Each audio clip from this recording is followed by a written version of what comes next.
안녕하세요. 오스틴 주식입니다. 지금 텍사스 오스틴은 겨울 왕국이 되어 있습니다. 10cm 이상 정도로 눈이 쌓여서 도로도 얼음으로 덮여 있고 눈썰매도 하면서 놀기는 좋은데 전기가 끊긴 집도 있고 물이 언 집도 있고 해서 좀 걱정스러운 상황입니다. 이번 금요일까지 영하로 내려간다니 어떻게 잘 보낼지 좀 걱정스럽습니다. 에어로바이먼트에 대해서 재무제표를 보다가 좀 더 몇 가지 정보를 알게 되어서 그 부분을 일단 알아보고 가겠습니다. 일단 페이스북은 그동안 인터넷을 전 세계에 공급하겠다던 아큘라 프로젝트를 2013년에 포기했습니다. 그런데 페이스북도 포기한 이 사업의 미래는 어떨까요? 페이스북은 이 사업에서 수익 창출하는 것이 어려워서 포기한 것으로 알려졌는데 다른 기업들은 이 사실을 알면서도 왜 투자를 하고 있는지 궁금해졌습니다. 공중에 띄우는 3D 통신망은 구글이 룬이라는 프로젝트를 통해서 이미 하고 있고 역시 손정희형 회사인 헵스 모바일에서 1,400억 원을 투자를 했다고 합니다. 룬도 에어로바이런먼트사처럼 20km 상공에 드론 형태의 풍선을 띄워서 통신을 하는 시스템입니다.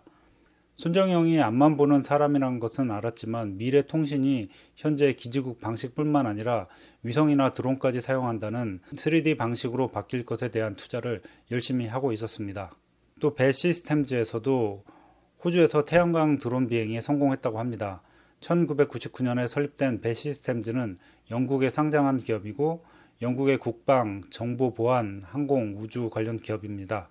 에어로바이먼트사는 나사의 에라스트 프로젝트에서 2002년 패스파인더라는 초기 형태의 드론을 만들었습니다.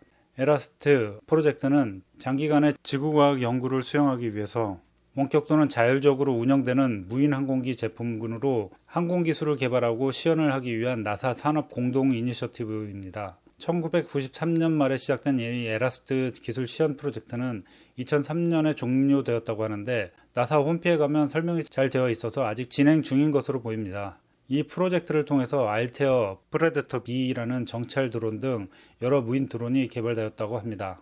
이제 막 5G를 시작하는 중인데 벌써 10년 뒤의 기술인 6G에 대한 기대가 넘쳐나고 있으며 6G는 초당 1TB를 전송할 수 있어서 진정한 커넥티비티의 세상이 올 것으로 예상되고 지상만이 아닌 공중에서도 연결하는 3D 방식으로 드론과 위성을 통한 복합적인 연결을 하기 위한 다양한 연구가 이루어지고 있습니다.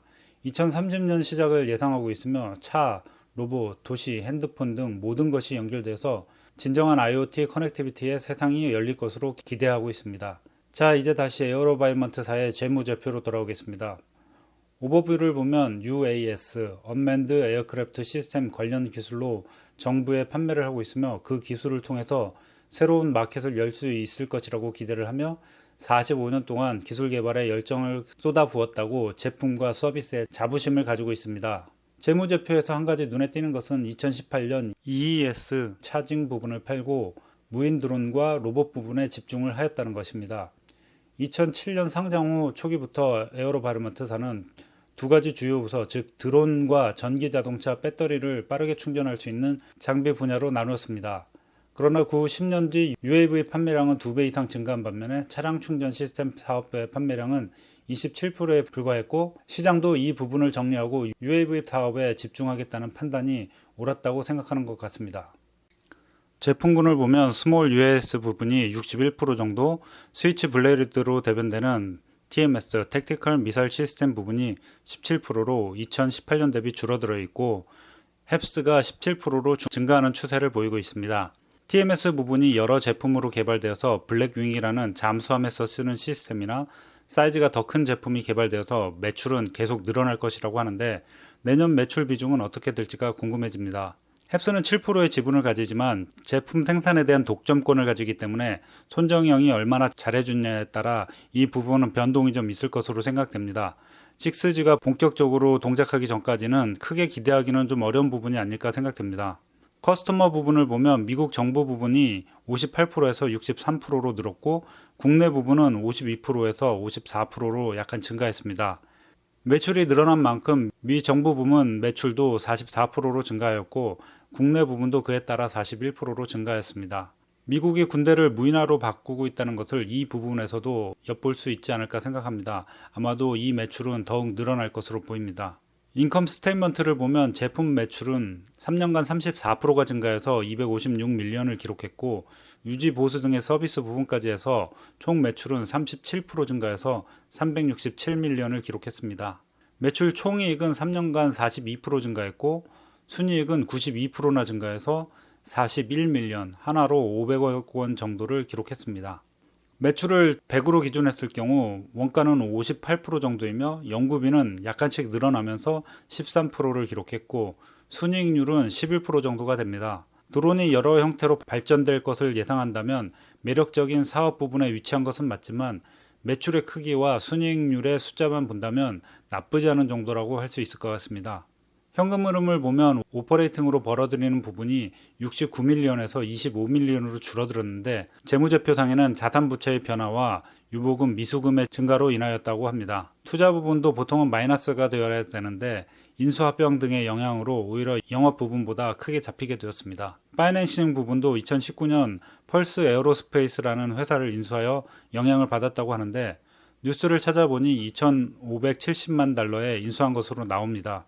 소형 무인 비행기 부분에서 에어로바이러먼트가 시장을 장악하고자 노력하는 것을 엿볼 수가 있습니다. 자산을 보면 2020년 1년 만에 현금 등가물이 47%나 늘어서 255밀리언이 되었으며 총 자산도 15%가 증가를 하였습니다. 유동부채는 49% 증가하였지만 66밀리언밖에 되지 않아서 유동 비율이 8%밖에 되지 않습니다.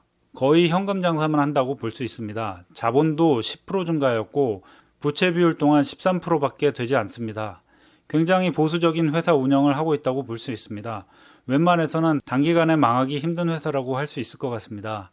프레젠테이션에서 보듯이 현금이 많고 빚이 없다는 말이 사실로 보입니다. 기술을 가지고 성장성과 안정성을 동시에 갖춘 기업이라는 것은 틀리지 않는 말로 보입니다. 에어로바이러먼트에 대해서 총 점수는 4점을 주었습니다. 성장성은 5점을 주었고 현대전의 무인화인 점, 3년간 37%의 매출 증가를 보인 점, 안정성으로도 별 5을 주었습니다. 현금 338밀리언을 보유했고 유동 비율이 8%, 부채 비율이 13%로 굉장히 우수한 점을 들었습니다. 리스크는 별 4을 주었고 경쟁이 심화되는 점, IPO 이후 3년밖에 되지 않은 점을 들었습니다. 가격 지표로는 별 3을 주었습니다. 펀은 114.88 빼고 PBR은 6.28, PSR은 8.74배로 약간은 밸류에이션이 높은 편입니다. 경쟁 우위는 별 4을 줬고 무인 소형 비행기 부분에 특화된 점, 무인 드론 폭격기를 가지고 있다는 점 2점을 들었습니다. 군사업체 주식을 산다는 것에 도덕적인 문제가 있다고 할 수 있습니다. 하지만 미래형 군대로의 변화를 선도하고 기술의 발전으로 오히려 전쟁을 억제할 수 있다는 논리를 가지고 본다면 그렇게 나쁘지 않은 기업으로 볼 수 있을 것 같습니다. 더구나 상업적으로 변모를 꿈꾸고 있다는 점에 더 점수를 줄 수 있다고 생각합니다. 감사합니다. 오스틴 주식이었습니다.